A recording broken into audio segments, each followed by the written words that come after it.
Okay, Bismillahirrahmanirrahim. Our topic today is small and large intestines.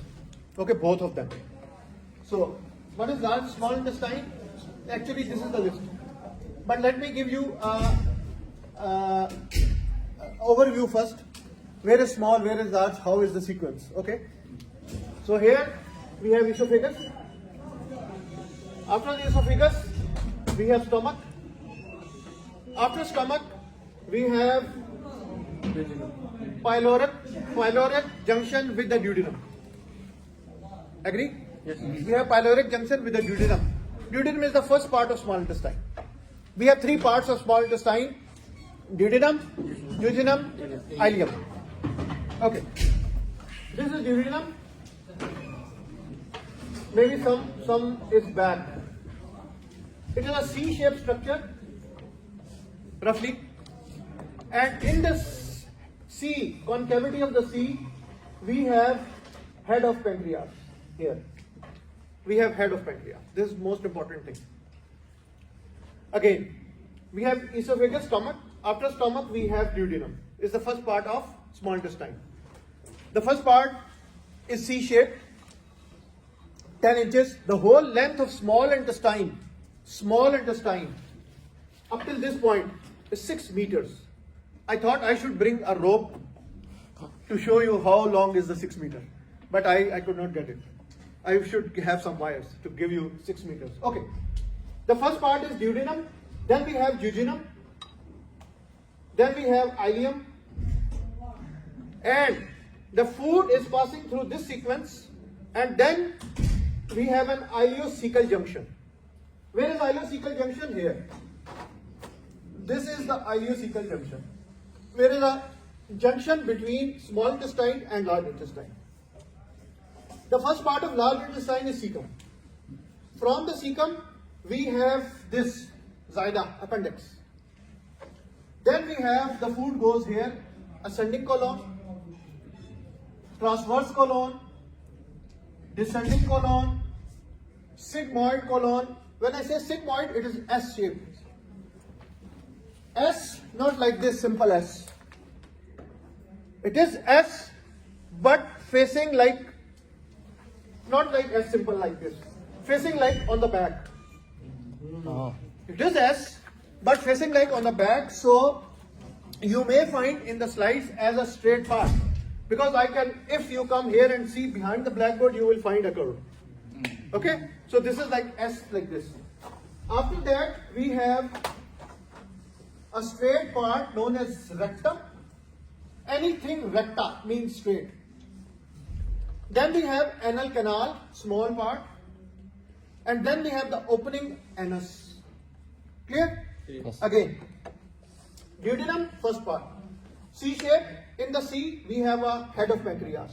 Then we have body, then we have tail of the pancreas. Then, after that duodenum, we have jejunum, mostly in this area. Then we have ileum, mostly in this area. Sound please. Then we have cecum. Arising here is appendix, ascending colon, transverse colon, descending colon, sigmoid colon, rectum, anal canal, anus. This is related to liver. Here we have spleen, tohal. So this bend is called as hepatic flexure or right flexure of colon. And this is known as splenic flexure. Flexure means a bend like this. Flexure means a bend like this. I will explain to you in detail. This is clear? Yes. So you have a very quick and robust sort of introduction. Now, this is actually the stomach, duodenum. I told you it's C-shape. So, here is the finishing of stomach, pylorus. After pylorus, we have part 1, D1, D2, D3, and this elevated part is D4. So, we have 4 parts of duodenum. D1, D2, D3, D4. I will explain to you in a minute. After that, it will continue as jejunum. Jejunum will continue as ileum. ileum will enter into the colon at the level of cecum with appendix here on the side, and the food will pass here. Up till this level, there is no valve, SALAM, no control. It's just the food material which is pushing the next material to go in. Except we have a valve here, ileocecal valve, okay, to regulate the flow from here to here. Food or fluid is not allowed to go back from cecum to the ileum. So it will protect you in one directional flow. Now, see this slide. Now things are clear. So we have intestine, small, duodenum, jejunum, ileum. Large intestine, we have cecum and appendix, ascending colon, right colic flexure or hepatic flexure, transverse colon, left colic flexure or splenic flexure, descending colon, sigmoid, rectum, anal. Doctor, what does colic mean? What is? Colic. Colic or colon? Colic. Colic is a pain, sharp pain which comes like kida, and this is a colic. This is known as a colic. Where is colic? Right colic flexure. Colonic flexure. Colonic. Colic is a pain. Basically, colic means colonic flexure. No problem. Okay. So this is clear now? Yes. Okay. Duodenum. Let's start with the duodenum first. Bismillah. It's a C-shaped structure, 10 inches long. It has 4 parts. First part is known as superior part. Where is the superior part? Here. This is D1, superior part. Then the second part, D2. Very important, D2. Why? Because from the liver, here is the liver, from the liver and gallbladder, the secretions which are coming here should enter into the D2. So till Yawm al-Qiyamah, remember, the bile is produced in liver, stored in gallbladder, and delivered to second part of duodenum. With some ducts, we have a separate lecture. No worries. The name is common bile duct, just to make you comfortable. Then we have third part, here D3, and then we have an elevated part D4. These are the 4 parts of duodenum. What are their levels? First part is 2 inches. Level L1. Second part, we call this as superior part, vertical part, horizontal part, Ascending. oblique or ascending part. Okay. Then third part 4 inches, L3 level. Fourth part 1 inch, L2 vertebra at duodenojejunal flexure or duodenojejunal junction. Why I don't say junction? Because when I say junction, you will think there is a valve, there is a system control. No. Flexure means just a bend. Okay. Relations of duodenum, these are very important for you. I will not explain because I don't have multiple models or something here. This can be explained in the lab, no problem. Just try to remember, I will explain you the things which are explainable here. The duodenum is retroperitoneal. Okay, what is retroperitoneal? Behind the peritoneum. Behind the peritoneum. This is a part of intestine, any part, small, blah, blah, blah, blah, blah. If the peritoneum is covering it like this, yani it is behind the peritoneum. All the sides it is covered with peritoneum. Or this is a small loop of intestine and it is covered like this. This is peritoneum. This type of arrangement is known as retroperitoneal. This is posterior abdominal wall, for example. Here is duodenum and here is the peritoneum. So remember one thing, any structure which is retroperitoneal, retroperitoneal, it is not mobile, fixed, because it is fixed with this peritoneum. Some exceptions are there. For example, here is a part of duodenum, here is or any other part of intestine. If here is a structure crossing, it may be attached to the peritoneum, no problem. Then we have a second category which is known as mesentery. What is mesentery? We have a double layered fold. It will come The fold is attached to the posterior abdominal wall. Here is a part of intestine. It will come, cover it, and go back. And then attach here. This structure in between two layers is called as mesentery. So, whenever you find retroperitoneal, it means like fixed and not mobile. Any structure which has mesentery is very mobile. This is just a concept to make you clear. Okay. So the duodenum is retroperitoneal. Now life is understandable? Yes. Except the first inch. If the first inch is not retroperitoneal, it should be mobile. So it is mobile part. First inch only mobile part. What are the clinical issues? Duodenal gap, ampulla, I will explain to you. So, all the parts you should remember the relations. Like anteriorly we have two structures, posteriorly we have two structures, superiorly, inferiorly we have two structures, and what I am talking of only the first inch of duodenum. Okay? I cannot explain them because I don't have models here. We can explain them into the lab, no problem. Try to remember. Second inch. The whole duodenum is hardly 2 inches, 10 inches. The first part is 2 inches. The first part is 2 inches. Here is the second inch. Anteriorly gallbladder and liver. Posteriorly VAD. What is VAD? Vein, artery and duct. Which vein? Hepatic vein. Hepatic artery, total vein, bile duct. Okay? Hepatic artery, total vein, bile duct. So whenever you find this VAD, it means like this. Understand it? This is the first part, Doctor, right? This is duodenum C shape. Okay? The first part, whole, is 2 inches. Okay. I described the first inch, the second inch. This is the second inch. Okay. Understand now? Good.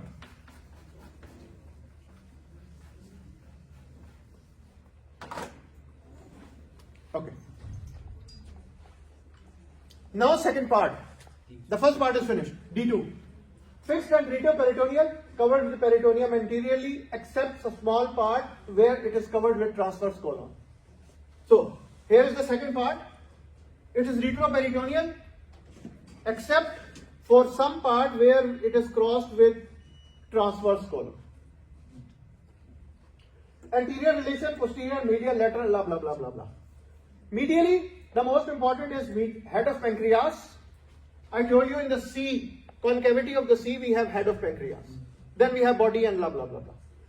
Ampulla of Vetter, major duodenal papilla. What is this? Here is the liver. From liver, we have two ducts, right hepatic, left hepatic. Right hepatic duct, left hepatic duct. Both of them they combine, they make common hepatic duct. Here we have a gallbladder, sophora. Gallbladder has a duct, cystic duct. This common and cystic will join and make common bile duct. Common bile duct will open into the second part of duodenum here. At an elevation which is called ampulla of Vetter. Now clear? We didn't see, can you explain? Yes. We have in the liver right hepatic, left hepatic duct, which will, the bile is produced in liver, stored in gallbladder, and then it will come through common bile duct into the second part of duodenum, where at the level of ampulla of Vetter, which is in the medial relation of second part. Here, this is the area for this duct to open. This duct will bring what? Bile, of course. Why bile? Because we need digestion in the intestines. The ampulla is the elevation of the duct. And yes, ampulla is an elevation at which the duct opens. Okay? Of course, this is controlled by a sphincter of Oddi. We will see in the lab. No problem. This slide is to show you posterior abdominal wall. Why I am telling you the posterior abdominal wall? Because the mesentery of small intestine is attached to the posterior abdominal wall. What makes posterior abdominal wall? Of course, the vertebral column with its ligaments, membranes, everything. On both the sides, we have iliac bone with the iliacus muscle. Between this and this, we have two other muscles. The big one is psoas major. We don't say psoas, no. Psoas major and psoas minor. Both of them, they make a junction here, iliopsoas tendon, and that is inserted into my femur. Why I'm telling you, just to have some look of the posterior abdominal wall. Here we have another muscle, quadratus lumborum. So again, we have vertebral column, which is of course covered anteriorly with aorta, inferior vena cava, other small structures. What are the muscles here? Psoas major, psoas minor, and quadratus lumborum. Iliacus. This makes your posterior abdominal wall. Why I am telling you posterior abdominal wall? Because the peritoneum, the two layers, are attached here with the posterior abdominal wall, and the loop of intestine is here inside. Understanding the situation? Okay. These are some relations which I just told you. Third part. Fixed and retroperitoneal, covered with peritoneum anteriorly, except superior mesenteric vessels and the root of mesentery, which will cross. Otherwise, it's retroperitoneal. These are the relations. Here in the posterior relation, we are having posterior psoas major muscle, right ureter, and blah blah blah blah blah. So try to remember these relations yourself. Fourth part, the last part, this one. Oblique part. Anteriorly jejunum, posteriorly sympathetic chain, gonadal artery, psoas muscle, okay, medially uncinate process, kidney and jejunum. This is the relation for the last part. So what we have done up till now, duodenum is a C-shaped 10 inches long structure. We have first part 2 inches, then we have second part which is 3 inches, and in the middle that is a very important landmark for bile to enter. Number 1. Number 2, are you aware of celiac trunk, superior mesenteric, inferior mesenteric, and some development of GI tract? No. The GI tract is supplied by 3 blood vessels: celiac trunk, superior mesenteric, inferior mesenteric. Okay, let's go to the first slide, no problem. If you are not aware. So, here is the second part of duodenum. From here till here, celiac trunk. From here, duodenum, jejunum, ileum, ascending colon up till this level. The 2/3 and 1/3 junction of transverse colon. This is superior mesenteric. And after? Inferior mesenteric. Now clear? Yes. Good.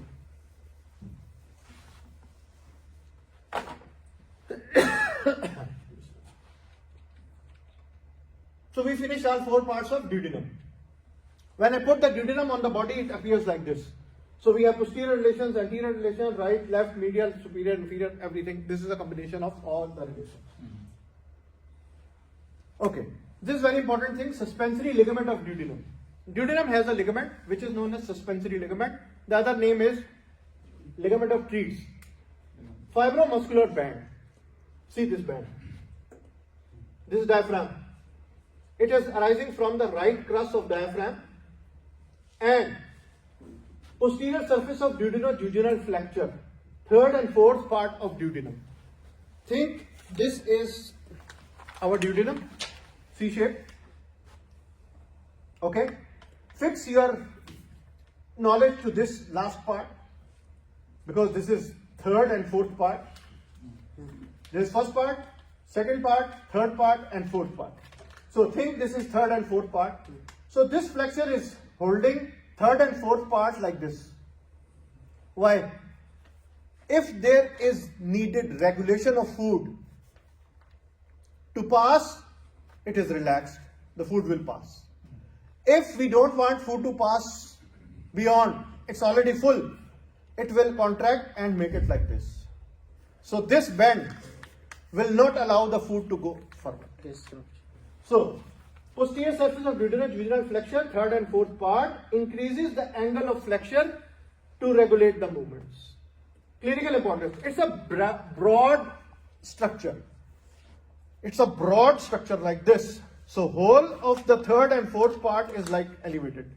If unfortunately, congenitally, it is a small flexure, it will make it like this. So it will make obstruction in the intestinal movement. So it can give you partial obstruction of the gut. Obstruction means food is not passing forward. Then another clinical importance is any bleeding above this point is upper GIT bleeding. Any bleeding below this point is known as lower GIT bleeding. When we have upper GIT bleeding, we have hematemesis, blood in the vomiting. When we have lower GIT bleeding, we have melena, blood in the stool. But it has to pass through all the small, large intestine. It will be decayed, destroyed, and it will become red. Not red, it will become black in color. So melena is passing black stools. With the duodenum, since it is attached to the peritoneum, for example, this part is attached to the peritoneum, with the help of such folds. Okay? Under the folds, we have some potential space. These four spaces are known as duodenal recesses. Again, the duodenum is attached retroperitoneal structure. So it has attachments of the peritoneum, especially in the third and fourth part, especially the fourth part. Like this, for example, it's the attachment. So because of this attachment, behind them we have some potential space. That space makes recesses. There are four recesses for duodenum. Superior duodenal recess behind the superior duodenal fold. Inferior duodenal recess behind the inferior duodenal fold. Paraduodenal recess on the side of the duodenum. And retrovara of the duodenum. What is the potential space? Potential space is a space where, for example, see this pocket. It looks empty. It's a potential space. If I have to put 1 kilo of tumor, it will adjust here. So 1 kilo of discharge, blood, pus. So number one. Number two, any part of intestine can come and fix here at herniation. This is known as internal hernia. We have external hernia on the umbilicus, inguinal regions. This is known as internal hernia. Internal herniation is bad. It can cause you intestinal obstruction and other complications. Are you with me? Yes.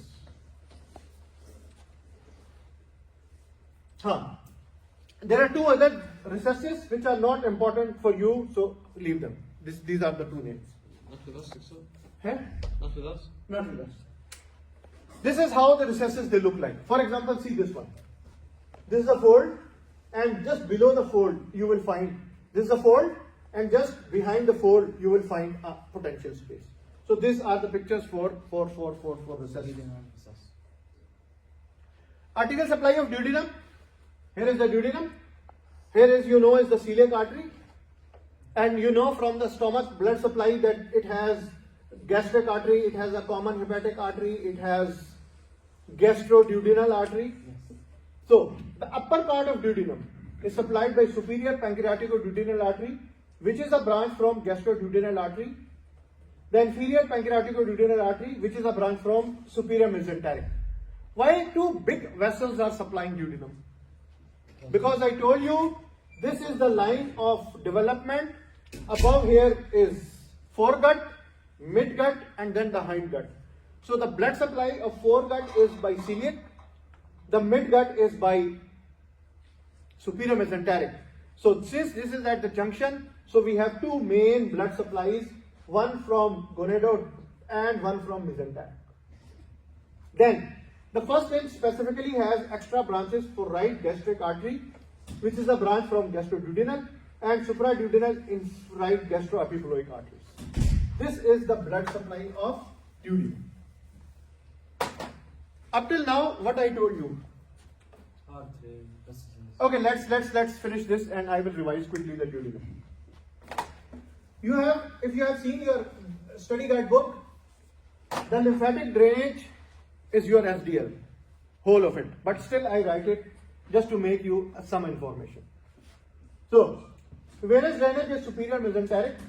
Then we have lymphatic drainage. Nerve supply is T5 and T11, up till T11. Parasympathetic is vagus. What this nerve supply will do to intestines? Sympathetic is stimulated. You are with a friend enjoying a dinner in a barbecue desert and suddenly there is a scorpion. What will happen? Your sympathetic system is stimulated. Will you think of digestion? Salivally. Will you think of defecation? Salivally. Will you think of absorption? No. Your blood supply will go to your limbs to run away or you will kill the scorpion. Understand? So, sympathetic has dry mouth. Agree? Less secretions, less motility, sphincters are tight. This is the effect of sympathetic. Parasympathetic, you are sitting at home, taking a coffee, watching a good movie, everything is secreting, the sphincters are good. This is parasympathetic effects. Clinical application, barium meal. We give the patient barium meal to study. It's old fashioned now, but still we can do it. The first inch of duodenum appears like this. This is known as duodenal cap, a cap on the duodenum. Okay? This may have a bad shape if there is an ulcer. What I have done up till now with you is number 1. Intestines is 6. Small intestines is 6 meter long. Large intestine is 1.5 meter long. So total we have 7.5. Number 1. Number 2, I told you duodenum, jejunum, ileum, small, large intestine, cecum, appendix, ascending colon, transverse colon, descending colon, sigmoid colon, rectum, anal canal, anus. This is large intestine or colon. Or it has 2 flexure, right colic flexure, left colic flexure. Then I described to you duodenum. What is duodenum? C-shaped structure. In the concavity of C, we have head of the pancreas. It has 4 parts, D1, 2, 3, 4. The most important part is D2 because of 2 reasons. Number 1, because there is a junction of development and ampulla of it. Am I clear now? Yes. Good. This is also your SDL. Find the differences between jejunum and ileum. So I have made a table. Don't tell anyone. And this table is your SDL. Try to remember, think over it. If you have queries, questions in the lab, I can. No, the difference between the two. Okay, so these are the differences between the two. Mesentery. Now you know mesentery. Doctor, can you repeat blood artery supply? Yes, the duodenum has multiple arterial supply here. The main artery is from 2 sources. Actually, gastroduodenal artery from hepatic artery. Then superior pancreaticoduodenal artery, which is a branch from gastroduodenal.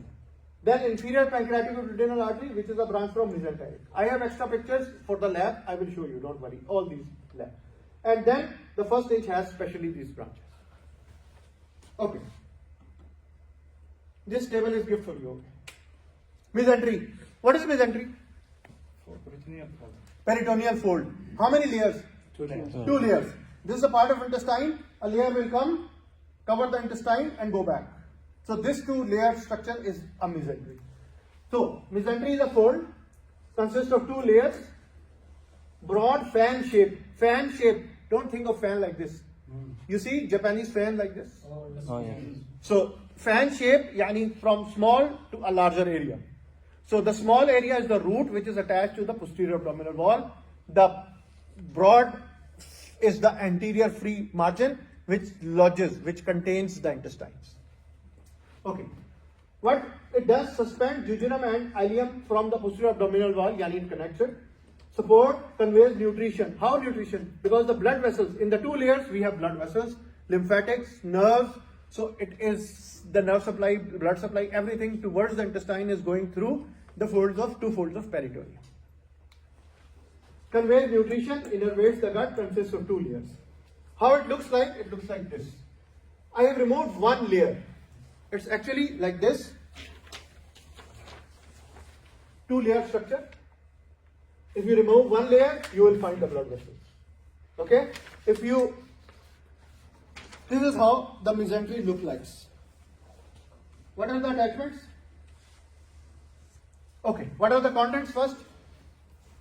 Coils of jejunum and ileum in the free border. When I say free border, this is like a Japanese fan.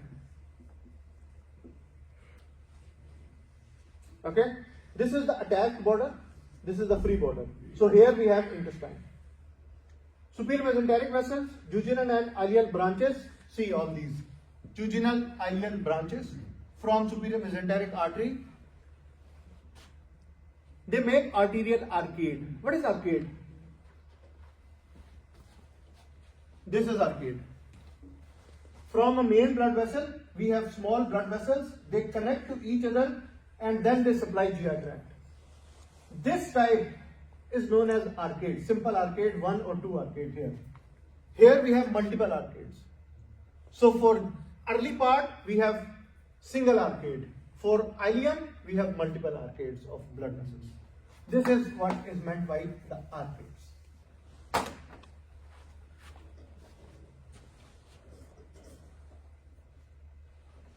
Context clear? Yes. Okay. This is multiple pictures of the mesentery. See, this is the attached border of the mesentery on the posterior abdominal wall. How it lies on a cut section. Here is the attachment, here is the 2 layers, and here is jejunum and ileum which it will cover. Clear? How it looks like on front, this is the attachment, and from here we have 2 layers covering the jejunum and ileum and then going back 2 layers. This is roughly at the level of L2 vertebra on the left side, and here it is sacroiliac joint. So this is the attachment on posterior abdominal wall with relations of these structures. Aorta, superior vena cava, some muscles and some nerves here in this region. This is just to show you the arcade system of the blood vessels. This is known as single arcade, which is commonly seen in jejunum. And how to differentiate ileum? It has multiple arterial arcade. Another name is cascade. So single or 2 cascades, multiple cascades is a feature of ileum. So, Victor, the attachment to the mesentery, what can I say it exactly? Okay. On the posterior abdominal wall, extending from the left side of L2 vertebra and sacroiliac joint, right side. Alright? This is the real attachment of mesentery. Arterial supply, jejunum, ileum, both. Superior mesenteric artery, venous drainage, superior mesenteric vein, and it will make portal vein. Do you have some idea of portal vein? Yes. What? That connected. Here is spleen, here is liver. Superior mesenteric with Yes. This is inferior vena cava. Here is splenic vein. When it joins superior mesenteric vein, it will make a portal vein which will enter into the liver. This is how it is made. Superior mesenteric vein joins the splenic vein and it makes the portal vein. Nerve supplies T10 to 8, the functions are same, like sympathetic and parasympathetic, as I told you. Large intestine. So small intestine we finished. What we done? Duodenum, you know the parts, the blood supply, blah blah blah blah. Jejunum, ileum, you have a table for differences, you can learn it. Then I told you the blood supply, then I told you the nerve supply, then I told you the effects, then I told you the mesentery which is attaching the jejunum and ileum. Small intestine finished. Large intestine. Do you find this? It has 3 big features. Large intestine has 3 big features. Number 1 is tinea coli. What is tinea coli? You see this muscle? yes. It is not in the small intestine. You know that the GI tract, if you see the histology, it has longitudinal and circular muscles. Yes. In this case, the circular muscles are of course the normal, but the longitudinal muscles is divided into 3 bands. One here and 2 on the posterior aspect. When I say posterior aspect, it means like this. 1 here and 2 on the posterior aspect. So these 3 bands are known as tinea coli. Tinea coli. 3 longitudinal muscles of colon from base of the appendix to the retrosigmoid junction. Base of the appendix here to the retrosigmoid junction. In the ascending and descending colons, 1 anterior and 2 posterior. In the transverse colon, 1 posterior and 2 anterior because of just rotation. Nothing special about the content.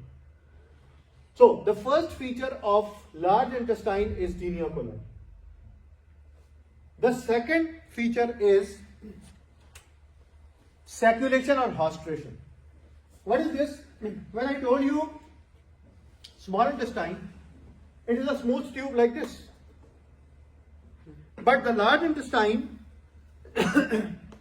has pouches like this, like this, like this, like this, sacs, pouches.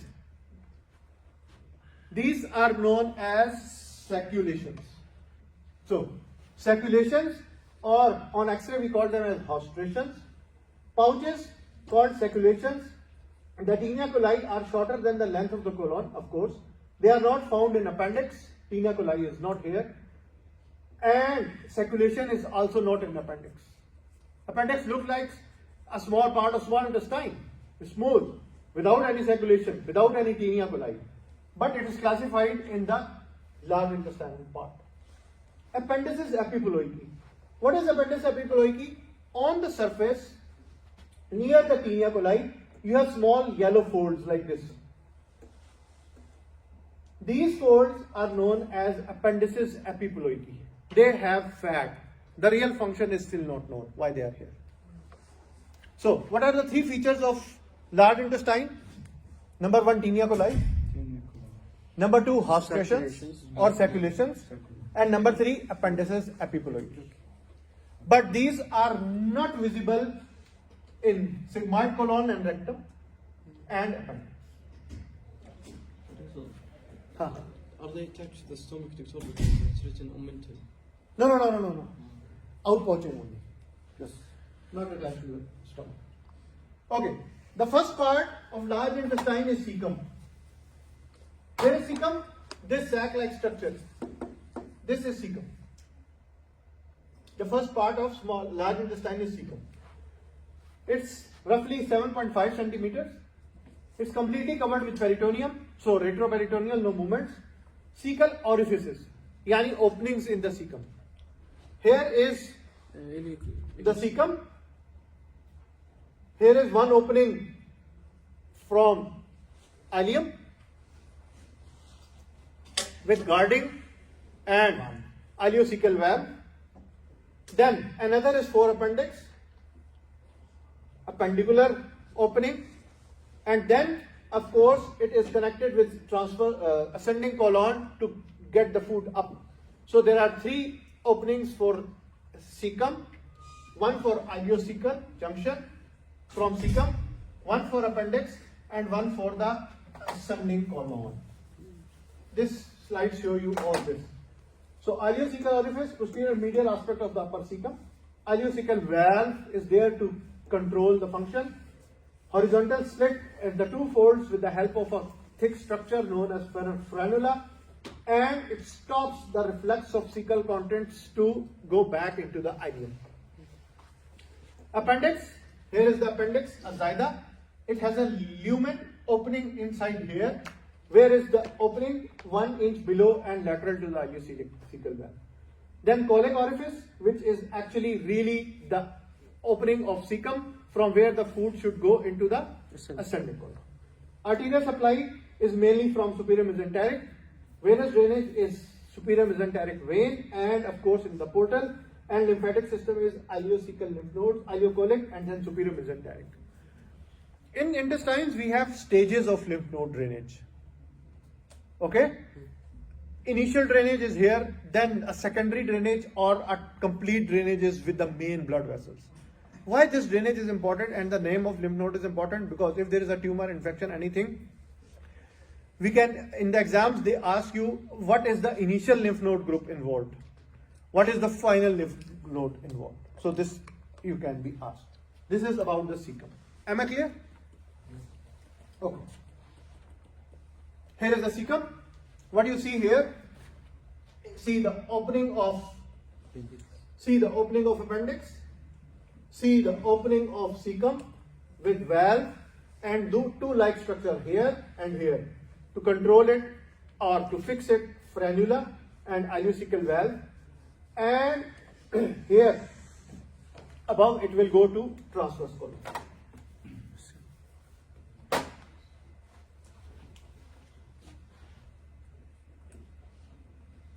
Surface marking of cecum is important sometimes because of the relation with appendix.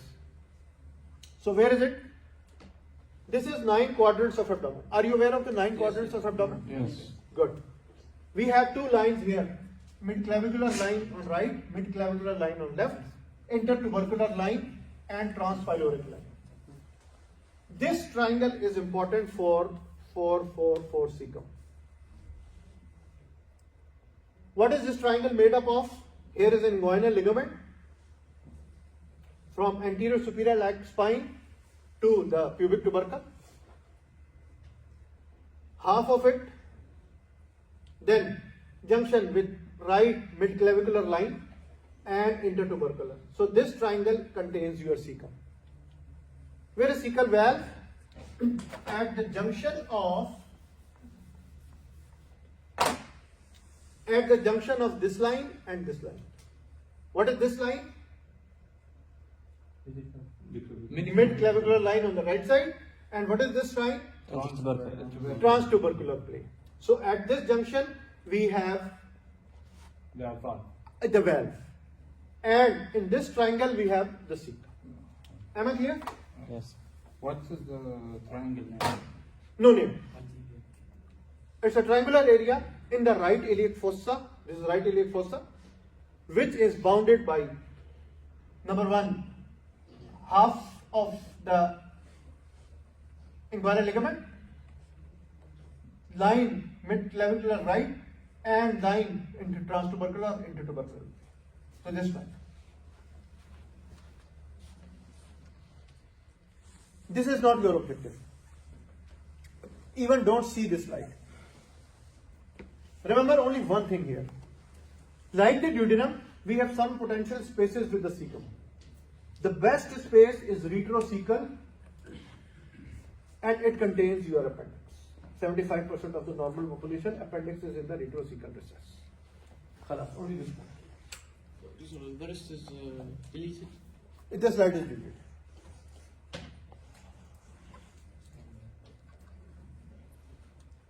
What I told you in the large intestine, up till now, cecum only. So the first part is cecum. It has 3 openings, one here, one appendix, one go up. I told you it's blood supply. It's retroperitoneal, so there is no mesentery. Okay? And then I told you the blood supply, lymph and everything. Then I told you there is retrocecal recess which contains appendix. What is appendix? Xyla. It's a worm-like that is known as vermiform appendix. Vermiform look like a worm.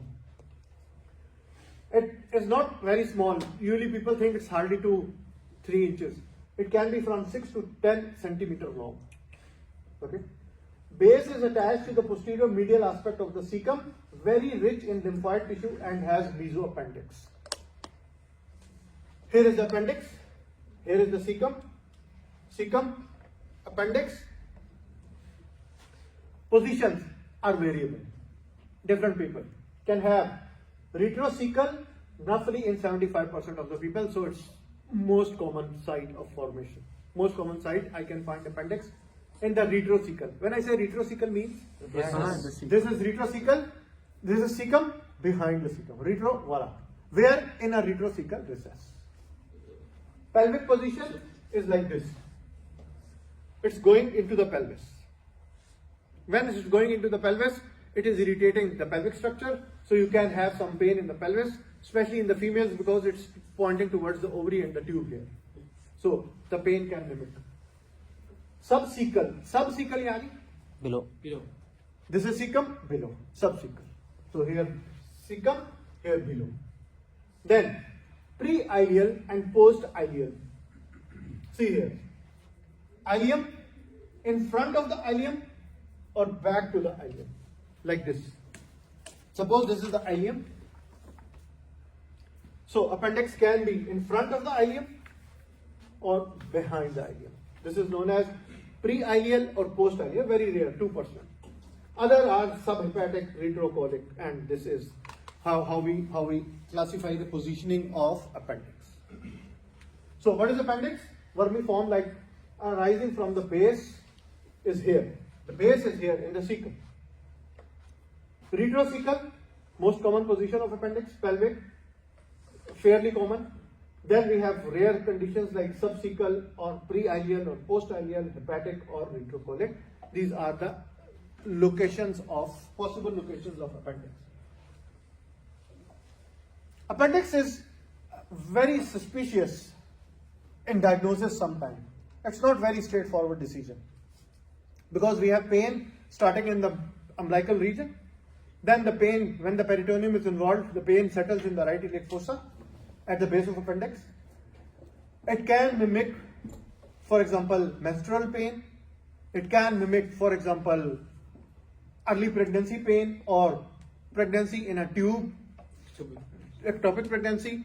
So, when it is retrocecal, which is the most important, rigidity is often absent sometimes. Why? Because in front I have a cecum. So if I press very hard or I check with the movement of hip, only then this will be pressed. And this can give you a pain. So there are many ways of examination of appendix. We will do it in the clinical skill. When it is pelvic, because why I am saying these 2 points, because it is 75%, this is 20%. So you should remember some symptoms. When it is pelvic, it may give you early diarrhea because of rectal irritation, and per rectal examination may shows a pain in the rectum and pouch of Douglas. SWAS test is positive. We will do it in the clinical skills. So what is appendix? Vermiform, worm-like, 6 to 10 centimeters long. It is attached to the cecum, and then it's very heavy in lymphatic areas. If you see the cut section of appendix, you will find very lymphatic area. They think that it is also a tonsil of abdomen. So, but it's not written, it's just a verbal information. What is the problem with this lymphatic area? Easy to ulcerate because they proliferate, they become soft when there is inflammation. And appendix can rupture from one of these follicles, inflammatory follicles. Mesoappendix. What is mesoappendix? When you say meso means mesentery of appendix. Meso means mesentery of appendix. So see here, this is appendix. This is 2 folds covering the appendix. So it's a triangular fold of peritoneum that covers the appendix. Base is attached to the mesentery of small intestine. So the base of this is attached to mesentery of small intestine. It has 2 bands, one here, one here. It has right and left free borders. Appendix in the right free border here. This is appendix. And appendicular vessel in the left free border. Here are the vessels. Between as the fold, and the fold allows, again it is 2 layered. The blood vessel will come in the folds and will supply the appendix like anywhere in the mesentery. Sympathetic and parasympathetic fibers, these are the contents, and lymph vessels and nodes are in the mesentery of appendix. We call this as mesoappendix. Clear?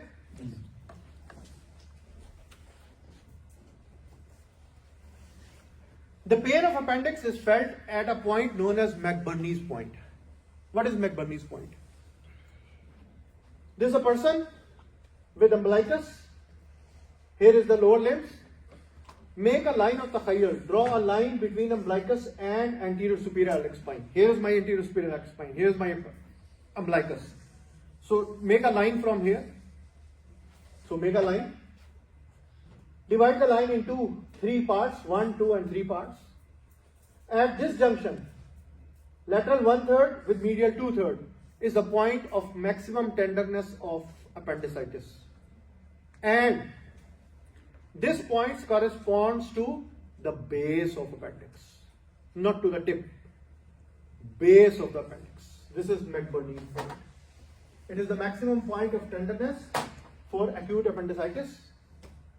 If you make a line from umbilicus to right iliac fossa or this anterior superior iliac spine, divide the line into lateral 1/3, medial 2/3. At this junction, we will find the base of the appendix. I am repeating, the base of appendix. Arterial supply is from appendicular artery, which is a branch from superior mesenteric. Ultimately, venous drainage is through the superior mesenteric vein into the portal vein. Lymphatic drainage is important. First, we have ileocholic lymph nodes, then appendicular lymph nodes, and then ultimately superior mesenteric lymph nodes. So this is the sequence of lymph nodes in appendix. Nerve supply, sympathetic, parasympathetic is same, no problem. Clinical application, acute appendicitis may result in thrombosis of the appendicular artery, only arterial supply, it's an end artery. So it can give you gangrene of the appendix very easily, leading to peritonitis. At operation, the appendix is identified by 3 tinea coli which meet at the base. What it means? Sometimes we have adhesion of the appendix with the surrounding structure. We cannot find the appendix, even open the abdomen. So how to find the appendix? Find this large colon, try to find this tinea coli, one in front, 2 on the back, of course. Where they meet, this is the base of the appendix. So you know now 2 things about the base of the appendix. Number 1, McBurney's point, and at the junction of 3 tinea coli is the base of appendix. Base. Understanding? Yes. Okay. Second part of the lecture. Now, quick revision. What we have here is large intestine. What is this? Ileum. Here is ileocecal junction. Here is cecum. Here is appendix. You are asking. So from the cecum, appendix gets out. So if you open the cecum, you will find a lumen here. You will find a lumen here, and you will find a lumen going up. Understand? This is cecum. We have finished cecum, and we have finished ascending colon, appendix. Okay. Now we will move towards the. Okay. What is this? Ascending colon. What is this line? This Tinea coli. Two posterior, one anterior. Tinea coli. Tinea coli. How many of them? 3. 3. One here, 2 on the back. So, and it is twisted, so you can, but they are 3. What is the clinical importance? They contract, doctor, maybe. Clinical importance. Clinical importance. If I miss the appendix, they are fixing at the base of the appendix. Yes. So if I miss the appendix during surgery, I will follow the tinea coli, it will go to the base of the appendix. Yes. Another point of base of appendix, McBurney's point, very important. So all of them, they are base, because the tip is 2 to 10 centimeter long. So it can be here. So I'm not happy with the tip. Why I'm interested in the base? Because I have to cut the appendix from the base in the surgery. So Everything about the appendix is base. Yes. Okay. Bismillah. Ascending colon. This is the ascending colon. Okay. What is ascending colon? From cecum to this point. What is this point? Right hepatic flexure or colic flexure. Right colic flexure or hepatic flexure. Both names. So right colic flexure, it is roughly 8 inches. Okay. Side. Right hypochondrium and right lumbar region. It's very easy. Right hypochondrium and right lumbar region. Peritoneal coverings. Covered by peritoneum along its anterior surface and on its side. So it's retroperitoneal. What is paracolic gutter? Paracolic gutter. Here is the colon. The space. Yes, here is the colon. Ascending colon. Yes. Here is the. Can you hold it like this? Can you hold it like this? Make it up. Okay. So this is colon, ascending colon. It will go. Here is the peritoneum. So when there is peritoneum, here is a depression, like here is a depression. This depression. Both these depressions are known as colic gutters. Right colic gutters. So here, Here is the peritoneum, like this. Okay? On this region, there is a depression. On this region, there is a depression. Just it will make two depressions here, and all this, both of them, they are known as right colic gutters.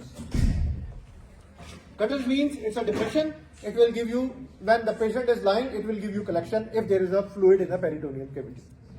So, peritoneal covering covered by peritoneum along the anterior surface of its sides, right paracolic gutters along its lateral and medial sides. So this is the lateral side, this is the medial side, this is right colic gutter. Similarly, we have left paracolic gutter on this side. Okay, wait for that. Left, and the reason is clinical importance is same. If the person is lying down, abscess, peritoneal fluid, peritoneal, everything here. Arterial supply, superior mesenteric, venous drainage from ileocolic and then inferior mesenteric, superior mesenteric vein and the portal, and lymph is from ileocolic, right colic, and finally to the superior mesenteric. Okay, so this is what we have for ascending colon. For right hepatic and left hepatic flexure, we have a table. Where is this flexures? Where is this flexure? Between transverse. One here, one here. Agree? Yeah. This is right with hepatic. This is left with spleen. So, what are the differences, or what are the features? Position in the right hypochondrium, in the left hypochondrium. The other was in the left hypochondrium. It's at the lower level. Why? Because liver is a big structure. It will push it down, so it is down and it's up here. So it's shape right angle, yani very sharp angle, 90 degrees. 90 degrees. It's 90 degrees. And here it is less than 90 degrees. Okay? What is the angle? Angle yani like this. This angle. This 90 degrees. This 90, this less than 90. Understand? This 90, this less than 90. It's again coming. Some bubble is coming. I don't know why. Like eraser. Eraser is good. Peritoneum. Covered with peritoneum except posterior. Covered with peritoneum except posterior. So no difference. Arterial supply, ascending branch of right colic, ascending branch of left colic. Venous drainage, right colic vein, left colic vein. I am talking about the two margins of right colic flexure, left colic flexure. Right is known as hepatic flexure, left is known as splenic flexure. Doctor, Clear? Huh? he said the spleen is acute angle. Where is that? Right side is 90 degrees angle. Yes. And here, on the left side, on the splenic, it is less than 90. Less, so acute. Yes, less than 90. Good? Yes. So, here is the right hepatic or hepatic flexure. Here we have left or the splenic flexure. This is 90 degrees, this is less than 90 degrees. 90 degree kida and acute, a very sharp term. Transverse colon. Where is transverse colon? Here is transverse colon. It can be like this, or sometimes it can go like this. No problem. M shape maybe. It can be go like this sometimes. If this is bit longer in size. Okay? This can be like this. This is known as transverse colon. Where is transverse colon? 18 to 20 inches long, right hypochondrial, umbilical and left hypochondrial region. So here, here and here. So this is the location. Peritoneal covering, completely covered by peritoneum except the 2 inches which has a transverse mesocolon. So it means if there is a transverse mesocolon, this is a mesentery. I will show you mesentery in a minute. Arterial supply, similar like superior mesenteric from right colic artery, middle colic artery from and ascending branch of left colic artery from inferior mesenteric. Why two mesenteric here involved? Because I told you in the first part that this is the junction where we have midgut and here is the junction of hindgut. Where is the junction? It's a line of takhayul between 2/3 of the first part and 1/3 of the last part. So this is supplied, this part is supplied by midgut, superior mesenteric. This is supplied by hindgut, inferior. So there are branches of them, right? Branches of them, of course. I will show you at the end few pictures. Or if you are still confused, I can bring more pictures for the lab. Don't worry. Transverse colon has a mesentery known as transverse mesocolon. Where it is? There was one student who was asking for me to tell me the relation of greater omentum and intestines. Can you see now? Here is the great stomach with greater omentum, and here are the intestines. So greater omentum is in front of the small intestine, mesentery. Clear now? I don't know who asked me in the break. Okay. Attached border, of course, and a free border.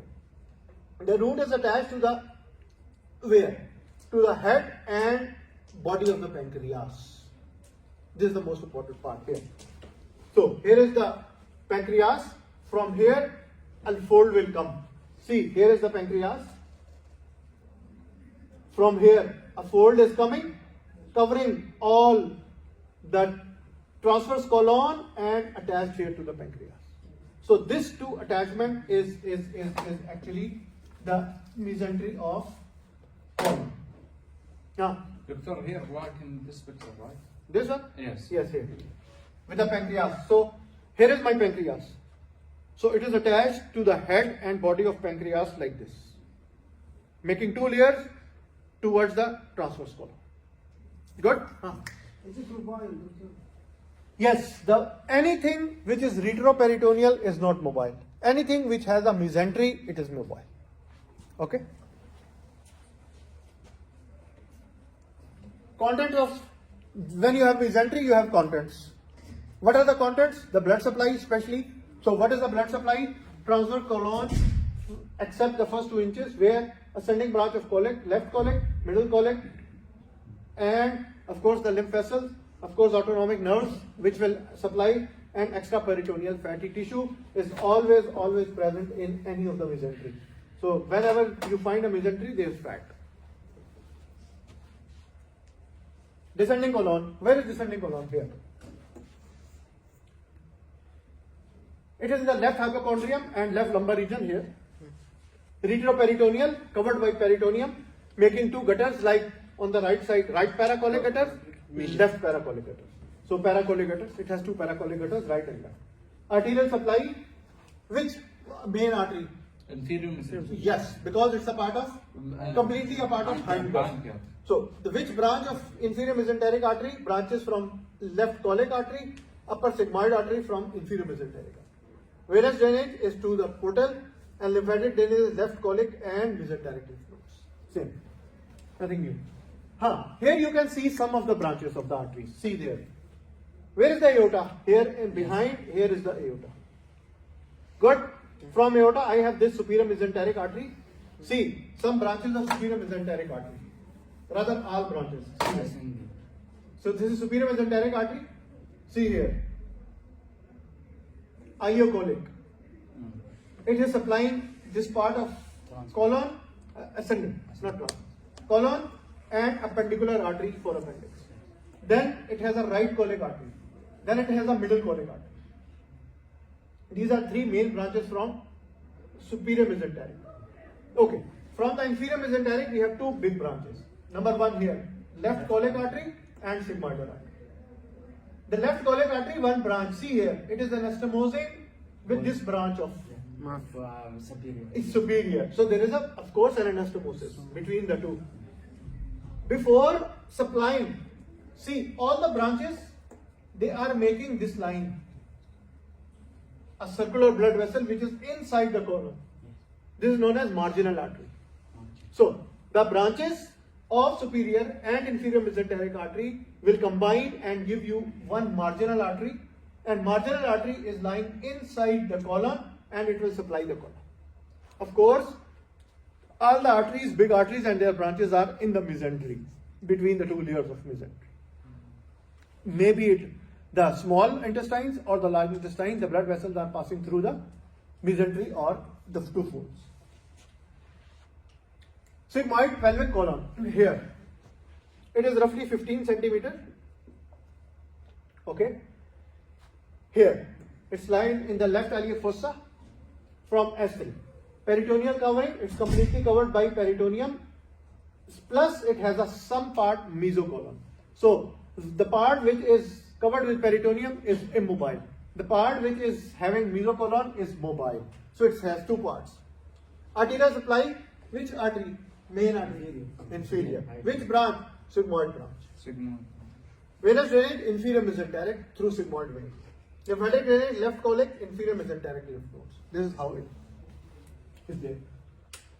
Mesocolon, also known as pelvic mesocolon. Why we say it as pelvic mesocolon?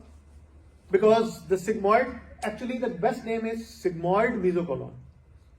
Okay? But since it is in the pelvis only structure, we call this as pelvic mesocolon. Okay, this you have to understand. It has attachment like V, the inverted V shape.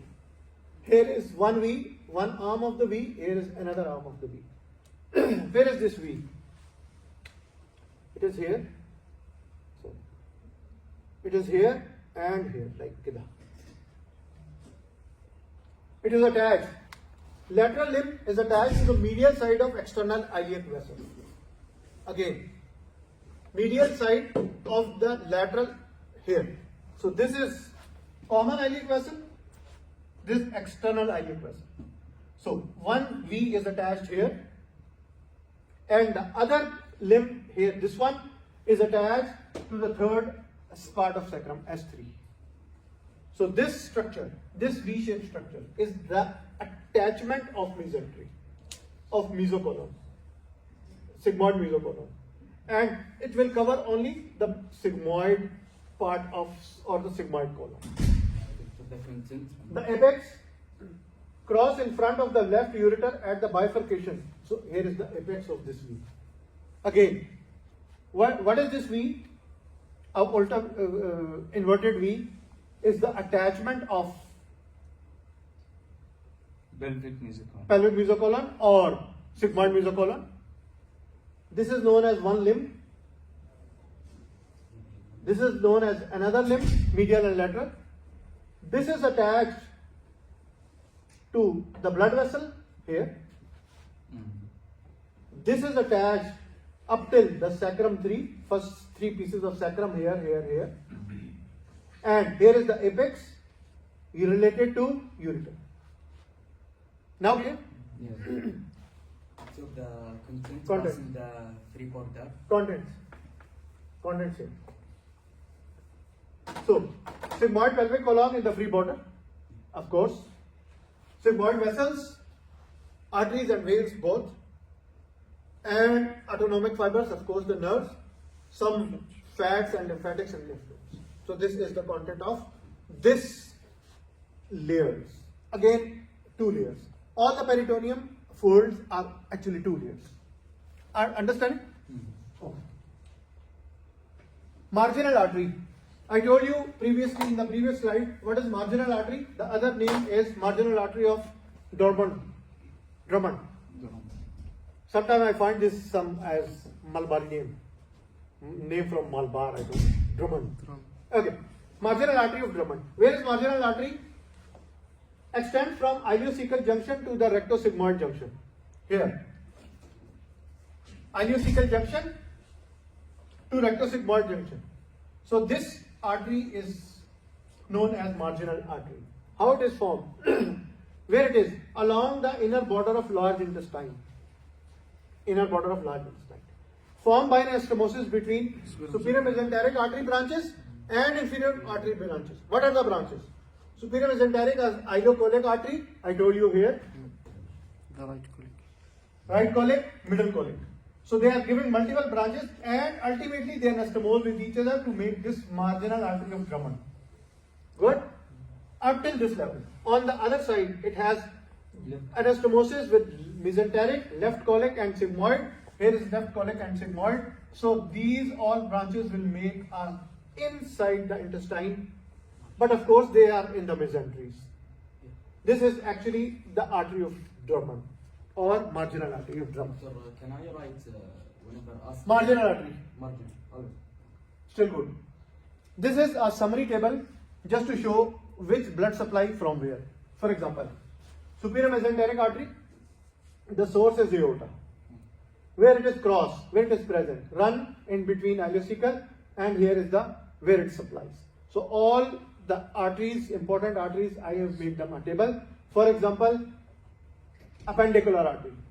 Ileocholic artery, appendicular artery is ileocholic artery, runs along the root of mesentery and supplies ileum, cecum and appendix. So this is a table to give you an overview of all the blood supplies.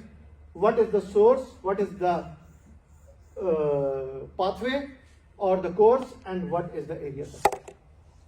Okay. Lymph nodes. Just let me give you a brief description of lymph nodes here.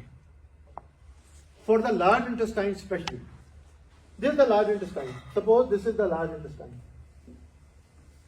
Okay, this is ascending colon, transverse colon, descending colon. There are different types of lymph nodes. One is known as epicolic. Epi yani Above. on the wall. Epicolic. Then we have paracolic. Side. Just inside here. Paracolic. Then we have intermediate, which are with the branches of the main blood vessels. Intermediate. And then we have terminal, which is with the main blood supply. Again, see here now. Epicolic, where? On the wall of the vessel, on the wall of the colon. Paracolic, just inside with the marginal artery. Intermediate, with the blood vessel, with the branches of blood vessels. And terminal, with superior and inferior mesenteric lymph nodes. This is your SDL. I don't want to go beyond that, but this is how. If there is a mass, for example, or a tumor in this part of the colon, what is the first lymph nodes to be involved? Epicolic. What is the last one to be involved? Terminal. Terminal. And the name is? You should think, is it drained by superior mesenteric or inferior mesenteric? And how you find the line of junction? Understanding? With me? Yes, yes. Okay. Doctor, if there is a peritonitis, it should be terminal first or not? Good question. It's actually during the peritonitis, mesenteric lymph nodes generally they are involved. Generally, we cannot localize the peritonitis. It's a huge area. We cannot localize. Okay, now supply parasympathetic innervation, sympathetic innervation. Parasympathetic is from vagus. Effects are the same. And from vagus plus from S234. Branches from S234. They make special branches known as pelvic sphincter branches. And sympathetic from lumbar area S234. And what are the effects? The same like anywhere in the system. If the sympathetic system is stimulated, sphincters are closed, there is no secretion. So it's vasomotor and affecting the musculature. If parasympathetic is stimulated, what it will do? Parasympathetic motility and Increase motility, good secretions, and open the sphincters. Yes. Halas na?